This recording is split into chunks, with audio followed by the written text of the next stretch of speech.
Welcome to St. Luke's recorded message for the weekend of April 26th. Let's pray. God, we thank you for this time that we have together to listen to your word and to hear a message from you. Lord, we pray that you would just be with us during this time. We know you are, but be with us in our homes as we seek togetherness as your church. In your name we pray. Amen. All right.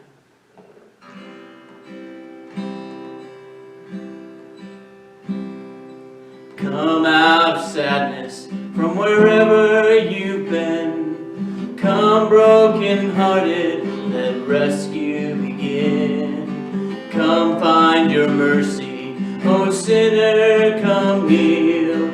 Earth has no sorrow that heaven can't heal. Earth has no sorrow that heaven can't heal. So lay down your burdens, lay down your shame. All who are broken, lift up your face. Oh, wanderer, come home. You're not too far. So lay down your hurt, lay down your heart, come as you are.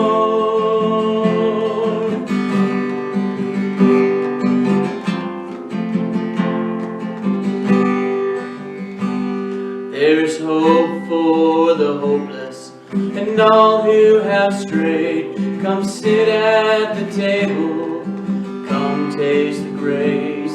There's rest for the weary, rest that endures. Earth has no sorrow that heaven can't cure.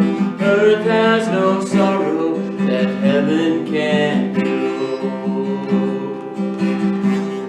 So lay down your burdens, lay down your shame. All who are broken, lift up your face. Oh, wanderer, come home. You're not too far. Lay down your hurt, lay down your heart, come as you are. Come as you are. Fall in his arms. Come as you are. There's joy in the morning. Oh, sinner, be still. Earth has no sorrow that heaven can't heal. Earth has no sorrow that heaven can't heal.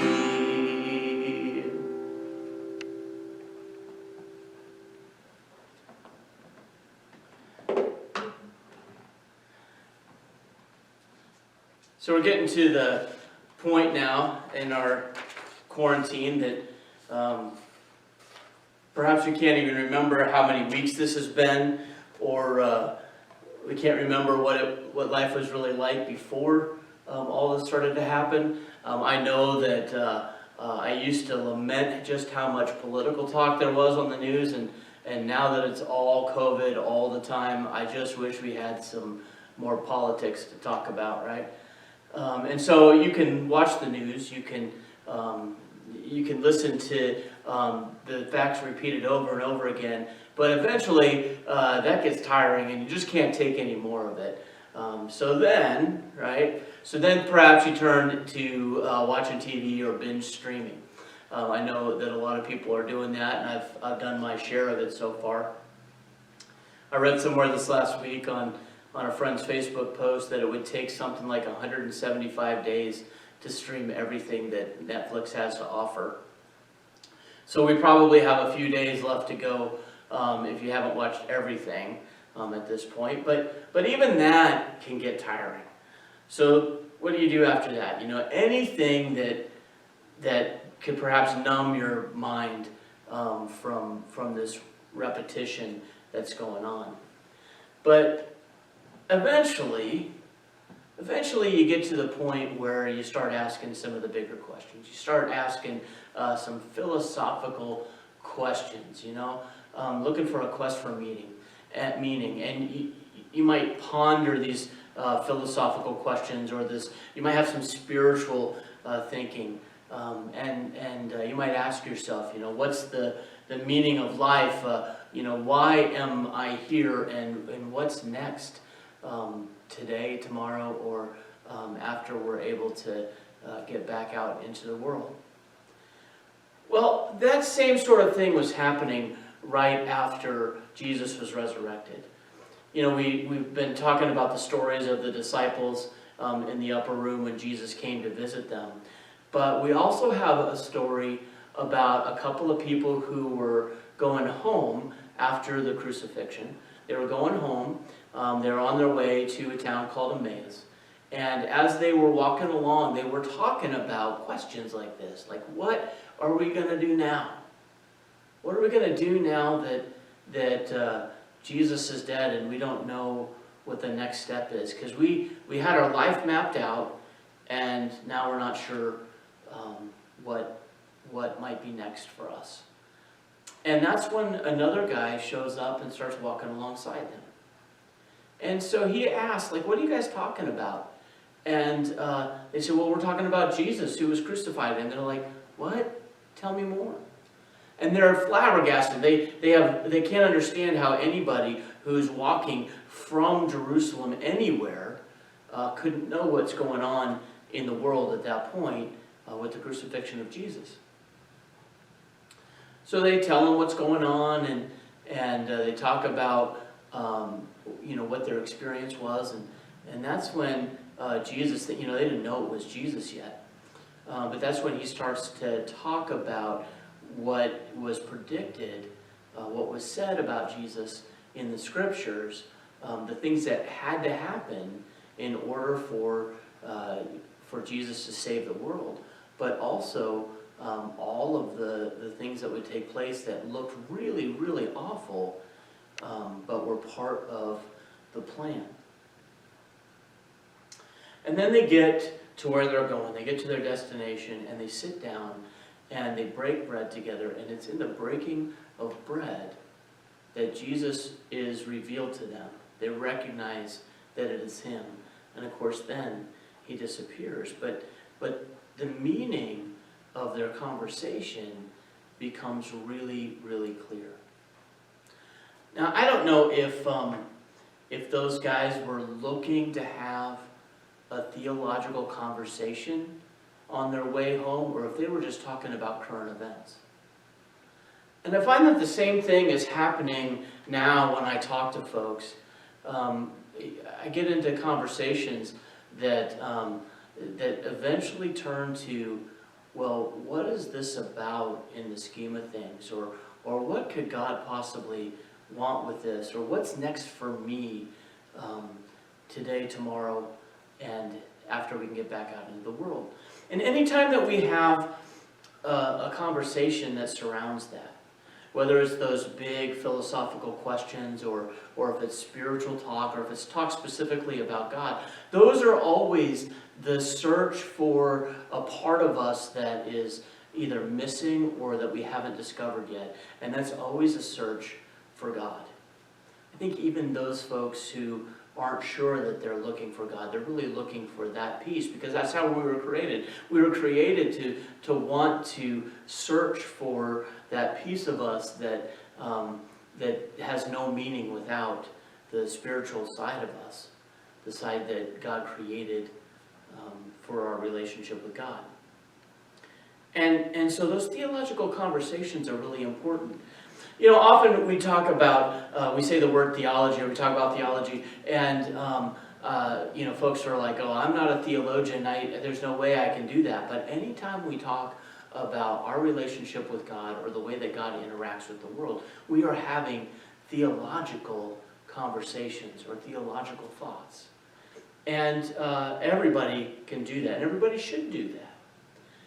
And so these conversations are important, especially at a time when we're able to quiet ourselves, when we're able to really think deeply, and when we're able to think beyond the next moment of the day. We certainly have a lot of those right now. And so one of the things I think is really important in our quest for this theological understanding is to have good conversation partners. To find people that we can talk with about this, that we can explore ideas, that we can throw things out there that we're not sure if we believe yet, and they might sound a little crazy. And if the conversation partner you have is willing to love you enough to say, are you sure about that? Or say more about that because I don't quite get what you're talking about. Number one, that helps us to develop a better understanding of what we are thinking about when it comes to God. Number two, it tempers us a little bit so that if we're thinking something that isn't really a cogent argument, it makes us think through that to make sure we really know what we're talking about. And sometimes the back and forth can help to deepen the understanding and the meaning. Either way, those conversation partners are really important. And, we can have those conversation partners on the phone or through text or through a Zoom conversation. It's easy to do that, and it's important that we have good conversation partners. And if you need one, I'm available, but so are your church family, right? To have these conversations about what God might be thinking for us for down the road. So my charge to you is to keep walking this road. Keep walking and talking with your friends and listening for Jesus to whisper in your ear. Even if you don't recognize it, that's what's going on. To have those conversations with those conversation partners and to be able to take the time to think deeply about what life means in the wake of our current experience. Would you pray with me, please? God, we thank you for in the midst of a time when we don't want to be at home, for turning this into something that we've had a long enough time that we can really take a breath. Something that maybe we only ever get if we're going on a spiritual retreat. We have the time to do that now. And so speak to us. Speak to us in those quiet moments. Speak to us through conversation partners. Help us to know and to understand and to discern what might be next for us. In your name we pray. Amen. Just a reminder to continue to support your local church, whether that's St. Luke or that's another church that you attend. Support your local church because the work of God is still going on. Ministries are still happening. And it's really important to be able to keep paying salaries and doing the ministries that God has for us, even in this time. So keep sending in those checks to support the mission. Also, not this weekend, but next weekend, the first weekend in May, which would be the Sunday, May 3rd, we're going to offer a video like this that will be released on Saturday in the afternoon as been our pattern. But we're also going to offer a second offering, a second service for communion. And that's going to happen on Sunday morning at 11 o'clock, May 3rd. So you can go to our Facebook page and follow that, look for that live stream. We'll send out a link with this message so that you can know what that is. But I want to give you a week's heads up for a couple of reasons. Our bishop has granted us the ability to do communion online. And this has been a debate that's gone on in the church since online services have started.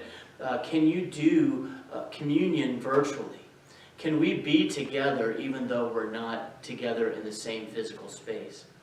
And in our history, especially during the time of the Black Plague, folks in the church who were trying to be faithful found ways to provide communion that was not the normal way, was not in a sanctuary setting with a group of people present. They found a different way to do that. And so during this time, we have a different way of doing this as well. So what you need to do to be able to participate in this is you need to find some bread or get some bread this week, grape juice if you can get that. If not, you can use another kind of juice, or you can even use water. There have been many times throughout the history of the church where only one element of communion was taken, and that's still communion.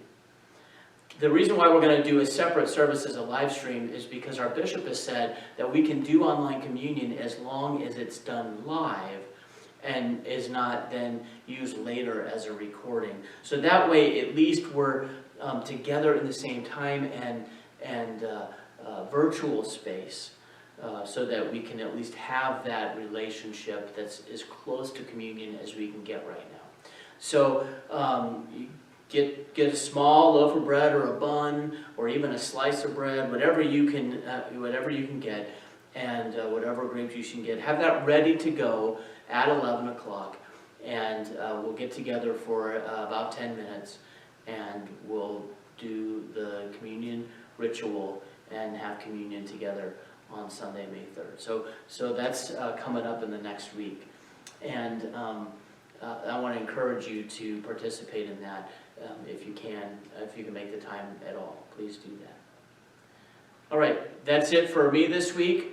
Stay tuned for some greetings from some of your St. Luke family who have sent in videos. I would still encourage you to send in videos to me so that we can continue to do this as we have services together every week. Until next week, may God bless you and may God be with you. Amen. Good morning, St. Luke. It is April. Well, it's Sunday, and it's April. Not sure the date. Anywho, Rudy and I just got back from a nice walk and listened to the sermon this morning. Thank you, Pastor Chad, for doing that. I guess that's all I got for you. Be safe. Love you. Bye. Hi, St. Luke family. I miss you. I'm looking forward to the day we can worship together again. Stay safe. Hi, St. Luke's. We miss you guys. Can't wait to see you again soon. We'll try to get a video later with Joel when he's home. Bye. Hey, St. Luke, we miss you and can't wait to see you again.